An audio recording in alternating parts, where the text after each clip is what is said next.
Non HCS अधिकारियों को IAS के चयन करने की प्रक्रिया को चुनौती देने वाली याचिका पर पंजाब एवं हरियाणा हाई कोर्ट में 2 मई को बहस हो सकती है। पंजाब एवं हरियाणा हाई कोर्ट के सीनियर एडवोकेट राजेश गर्ग ने बताया कि इस मामले में यूपीएससी, केंद्र और हरियाणा सरकार को पार्टी बनाया गया है। उन्होंने बताया कि अब इस मामले की अगली सुनवाई 2 मई को होगी। इस बारे में खास बातचीत की है हमारे संवाददाता अनिल कुमार ने पंजाब एवं हरियाणा हाई कोर्ट के सीनियर एडवोकेट राजेश गर्ग से। नॉन एचसीएस से आईएएस में चयन करने की प्रक्रिया के मामले में अभी तक पंजाब एवं हरियाणा हाई कोर्ट में क्या कार्रवाई हुई, इस समय मेरे साथ हैं पंजाब एवं हरियाणा हाई कोर्ट के सीनियर एडवोकेट राजेश गर्ग। इनसे जानते हैं कि इस मामले में अभी तक क्या कार्रवाई हुई है। जी, जैसा कि अनिल जी, पहले मैंने आपको एक बार बताया था कि इसमें 1-1.5 साल पहले कोर्ट ने स्टे कर दिया था फाइनल सिलेक्शन लिस्ट को, ये कह करके जब तक मामला कोर्ट के विचाराधीन है तब तक इसमें final publication of selection list नहीं होगी। उसके बाद ये स्टे को मॉडिफाई कर दिया गया था, ये कहकर कि जो भी चयन यूपीएससी करेगी वो कोर्ट के फैसले के अधीन रहेगा, that means subject to the decision of the court. उसके बाद कुछ समय तक, तकरीबन 1-1.5 साल तक ये केस इस वजह से चलता रहा कि कुछ कैंडिडेट्स ऐसे थे जिन्होंने हमारे केस में पार्टी बनने के लिए रिस्पोंडेंट अर्जियां लगाईं। हालांकि हमारे हिसाब से उन अर्जियों का, उनका पार्टी बनने का कोई इसमें मतलब नहीं था, क्योंकि हमारा जो इसके साथ विवाद था वो सिर्फ सरकार की एक पॉलिसी को लेकर था कि ये विवादित पॉलिसी जो है क्या ये संवैधानिक है या नहीं है। अब पिछले कुछ समय से इसमें तारीखें इसी वजह से पड़ती रहीं क्योंकि कुछ वकील जो कि जिनकी तादाद ज़्यादा हो गई कोर्ट में, वो किसी ना एक वजह की वजह से तारीख उसमें लेते रहे। लेकिन कोर्ट ने इसमें बहुत शॉर्ट डेट्स दी हैं और अब 2 मई के लिए ये केस को रखा है, जबकि उम्मीद है कि इसको फाइनली सुन लिया जाएगा। गर्ग साहब, 2 मई को अदालत में क्या कार्रवाई हो सकती है?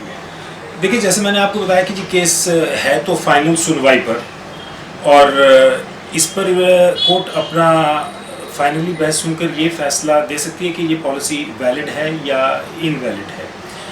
अब मेरे हिसाब से जितने लोगों ने इसमें पार्टी बनने की एप्लीकेशन दी है वो असूलन नॉन मेंटेनेबल है, लेकिन वो एक बात को और दर्शाती है कि बहुत से लोग इसमें थे जो कि अग्रीव्ड थे सरकार की इस पॉलिसी में कि किस कैटेगरी को एलिजिबल करार दिया जाए एग्ज़ाम में पेश होने के लिए कि नहीं। अगर आपको मालूम हो, इसमें काफ़ी एक्सपेंसिव लिटिगेशन हो गई थी सेंट्रल एडमिनिस्ट्रेटिव ट्राइब्यूनल में भी और हाई कोर्ट में भी। तो ये फैक्ट अपने आप में इस बात को दर्शाता है कि जब इतने लोग इस पॉलिसी से अग्रीव थे तो असूलन सरकार को इस पॉलिसी, इस सिलेक्शन को थोड़ा सा लंबित रख देना चाहिए था जब तक कि ये मामला हाई कोर्ट में पेंडिंग है। गर्ग साहब, इस मामले में किस किस को आपने पार्टी बनाया है?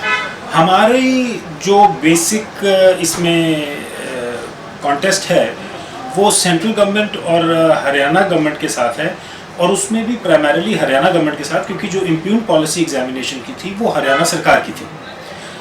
यूपीएससी और यूनियन ऑफ इंडिया को इसलिए पार्टी बनाया गया क्योंकि जो सारी चयन प्रक्रिया है वो ऑल इंडिया सर्विसेज को लेकर है, और क्योंकि वो सेंट्रल गवर्नमेंट के अधीन आता है इसलिए उन्हें पार्टी बनाना ज़रूरी था। लेकिन एक बात मैं आपको यहाँ पर थोड़ा सा क्लैरिफाई कर दूँ कि यूनियन ऑफ इंडिया और यूपीएससी ने ना ही ट्राइब्यूनल में और ना ही हाई कोर्ट में हमारे किसी भी पक्ष को डिस्प्यूट किया है और ना ही इसका कोई रिटन स्टेटमेंट फाइल किया है। गर्ग साहब, ये पूरा मामला क्या है जो अदालत में आ गया?